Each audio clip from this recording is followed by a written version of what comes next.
O modelo de mentalidade, ele mudou, a gente evolui como ser humano, então a gente precisa ter isso em mente. Então, o que eu vi lá atrás não é aplicado hoje, então acho que isso tem que andar muito em parceria. Então, o que você aplica na sala de aula, tem que ver, poxa, o que o meu aluno está interessado, o que eles estão gerando, poxa, eu realmente preciso seguir essa grade de 5 anos, ou eu posso trazer alguma coisa e aí inovar isso na minha aula, eu posso trazer conteúdo técnico do cara que está ali realmente no projeto, em caso, sabendo as dores, trazer e mostrar isso para os meus alunos. Então, acho que é muito a mentalidade da nossa proposta, né? Do que eu quero propor para o meu aluno, que vai gerar um engajamento, enfim, aí você vai ter N benefícios. Então, acho que não tem um modelo correto, mas você trabalhar muito próximo do que está acontecendo, porque no final do dia o cara se prepara para o quê? Para ir para o mercado de trabalho.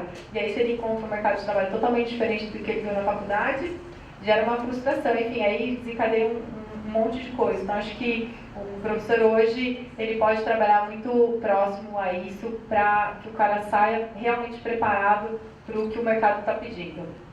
E aí, obviamente, tem não só no mercado de tecnologia, eu estou falando porque é o mercado que eu conheço hoje, mas, enfim, já trabalhei no mercado jurídico. Então, qual que é a tendência do mercado jurídico? A gente vem falando hoje de fraudes, de internet. O que o mercado jurídico está sendo tendencioso? Vai ser só no civil trabalhista ou não? Está surgindo novas modalidades dentro do jurídico. Então, para cada área, tem uma tendência que está seguindo. Eu acho que é só a gente procurar ter a curiosidade de ir atrás e ver o que está sendo falado, qual que é a expectativa. Eu acho que com isso a gente consegue estar alinhado com a expectativa dos alunos. Muito bom isso, aproximar escola e empresa. Isso é super importante. Bom dia, meu nome é Diego, eu trabalho na Partitec aqui em Campinas, que é uma empresa do grupo CPQD. E a minha pergunta tem a ver com dois assuntos que foram abordados na palestra, que é a inovação e o fato da inteligência artificial provavelmente vai substituir muitos dos nossos empregos do futuro. E eu acho que assim, para a gente lidar com ambas as situações, a gente vai precisar de uma característica que é inata do ser humano, mas que com o tempo a gente acaba meio que desaprendendo, que é a criatividade. Tanto pelo fato do método de ensino hoje, por exemplo, hoje a gente tem uma grande inovação e a gente precisa cada vez mais de conhecimentos, porém a nossa escola ela é do século XIX e não sofreu nenhuma inovação nesse meio tempo.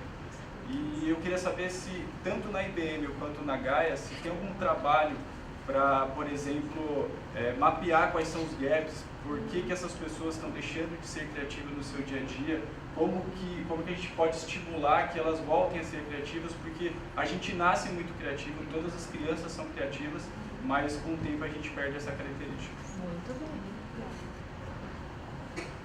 Olha, pesquisa não tem, mas a gente trabalha numa linha aqui de aprendizagem que está ligada até indiretamente com o que a Rafaela falou, que é integração, trabalho, capacitação e desenvolvimento pessoal. A gente chama isso de TCD. Então, a forma do desenvolvimento, ela tem que ser de uma maneira que leve a ação, mobilizando reflexão e a reflexão, inovação. A síntese é essa aí. E o grande legado que a gente pode dar para alguém é desenvolver essa capacidade criativa, a capacidade de pensar. É isso que está sendo perdido, até pela enxurrada de informações.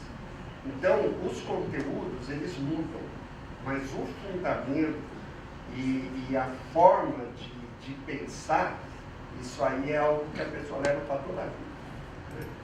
E o que a gente tem procurado fazer é exatamente buscar esses métodos alternativos, que não dá mais assim, você falou, né, nós temos aí uma escola do século XIX, e ela é do século XIX em vários aspectos.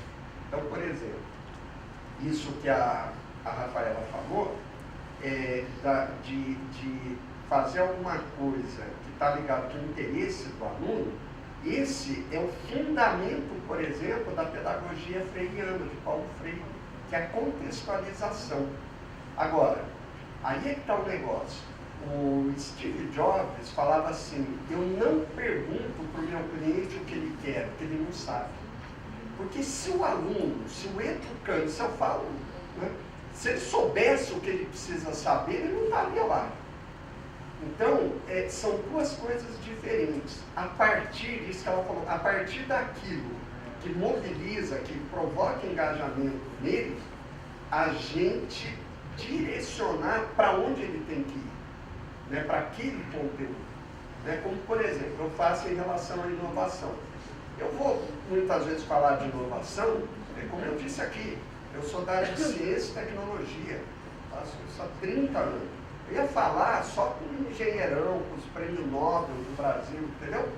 E o cara vai lá querendo ouvir aquela cantilena dele, aquela conversa. Né?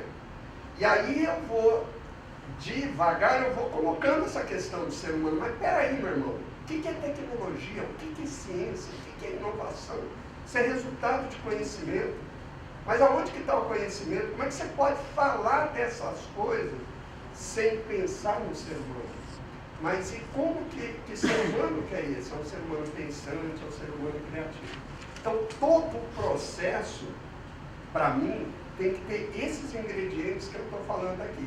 Entender o fundamento, entender a necessidade de fazer pensar e buscar maneiras de engajar as pessoas. Isso vale na escola, isso vale na empresa. Como você chama? Diego. Diego, você tocou num ponto que eu sou fascinada, que é a criatividade. É o que você comentou, todo mundo nasce com ela, mas vai perdendo aos poucos, e nesse mundo louco que a gente fala que não tem tempo para nada, a gente deixa de lado. No fundo, para mim, as pessoas têm preguiça de pensar, porque na verdade o que é a criatividade? É você pensar em algo que às vezes ou não existe ou que pode ser melhorado, mas isso não é da noite para o dia, isso leva um tempo, né? Às vezes, poxa, você está matutando aquela ideia, não vem, de repente, poxa, tendo uma conversa no café, vem aquela ideia que você queria fazer e não sabia como. Então, as pessoas, e aí eu trago isso muito relacionado à questão de atitude, é justamente disso, né? De você não ter preguiça de pensar. Hoje as pessoas se acomodam naquilo que estão vivendo, naquilo que estão fazendo, e esquecem de pensar como as coisas poderiam ser diferentes.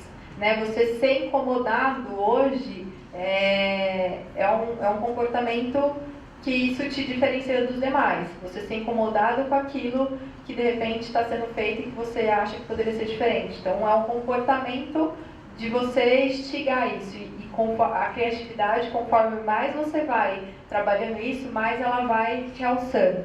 Então, se você hoje faz alguma coisa que, poxa, você gostaria de fazer diferente, começa a pensar naquilo. Eu acho que não tem uma receita certa. E também hoje a gente não tem uma pesquisa. O que a gente faz hoje no IBM é trabalhar isso internamente, e aí todas as áreas trabalham nesse sentido de provocação.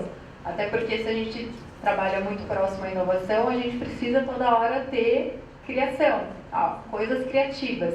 E isso vai nascendo da própria pessoa, da cultura daquilo que ela vai vivendo. Poxa, fulano foi lá e implementou isso, poxa, trouxe um projeto super legal. Poxa, por que eu não poderia fazer isso no meu trabalho? Então, os exemplos das pessoas ali é que vão fazendo com que essa cultura vai sendo disseminada. Então, poxa, eu quero ser igual aquela pessoa, eu quero ter o destaque que ela tem. Né? O reconhecimento gera isso. Então, a criatividade das pessoas. Então, você reconhecer aquilo que é diferente, poxa, e aí eu vou dar um exemplo, por exemplo, para você. Um exemplo, por exemplo, é ótimo. Um exemplo de criatividade que eu tive recentemente. Vocês podem olhar e falar, poxa, não tem nada de criativo, mas dentro do meu contexto, foi o que fazia sentido. Eu até comentei com alguém aqui. Já trabalho com recrutamento há bastante tempo. E ano passado eu entrei num projeto, não que eu ia trabalhar com contratação de desenvolvedores, mas é um mercado que hoje as empresas de tecnologia estão olhando muito forte para perfil de desenvolvedores. E eu precisava entender como que era esse mercado, onde que os caras estavam, o que eles comiam, como que eles se comportavam, por que eles queriam estar trabalhando numa startup e não numa empresa grande, como IBM. Então foi todo um trabalho que eu tive que fazer. E aí, poxa, atrelado isso à parte de atração de talentos, o que eu tenho que fazer, ou como que eu poderia fazer para esses caras sentirem interesse de querer pelo menos ouvir a ideia, querer conhecer, né? E mudar um pouco a mentalidade de que é uma empresa de 100 anos, que não tem inovação e etc. E aí fui conversar com pessoas do mercado, fui conversar com os desenvolvedores da IBM, fui entender como que eles atuavam nas comunidades externas, e aí foi onde eu fui e criei um canal no YouTube. Eu falei, poxa, esses caras, eles são autodidatas, eles aprendem as coisas muito rápido e por conta própria, olhando vídeo, enfim. E era uma coisa que é muito do dia a dia deles, essa questão de YouTube, de buscar informação assim. Cara, eu falei, eu vou fazer um YouTube pra mim. E comecei a conversar com profissionais da IBM. Então, o meu trabalho de falar, poxa, eu tô aqui na frente numa universidade falando, olha, a IBM faz isso, faz aquilo. Não, eu tô mostrando na prática. Então, cara, olha o que um cientista de dados aqui na IBM faz, olha os projetos que eles estão trabalhando, olha o cliente que ele atende, olha a tecnologia que ele está colocando, como que ele faz para fazer isso. Então eu comecei a trazer a realidade do nosso dia a dia, que às vezes fica muito na fala, né? E aí a questão de atitude de mostrar isso como funciona, o cara que mete a mão no projeto. Não sou uma pessoa de RH, não é o gerente, não é o presidente da empresa falando, é o cara que realmente está ali olhando a tecnologia. Então, pode ser uma coisa assim, vocês olham e falam, poxa, é só um canal no YouTube. É só um canal no YouTube, mas para uma empresa centenária, isso foi uma disrupção. Mostrar o que acontece dentro é uma disrupção. Então, assim, quando a gente fala de inovação, ela pode ser em qualquer coisa, né? Só que aí, o criatividade no sentido, poxa, eu tive que falar com um monte de gente, eu tive que entender, saber qual que é a linguagem certa desse público, que é uma linguagem totalmente informal, trabalhar isso na forma como eu me posiciono também para gravar isso, porque eu também não posso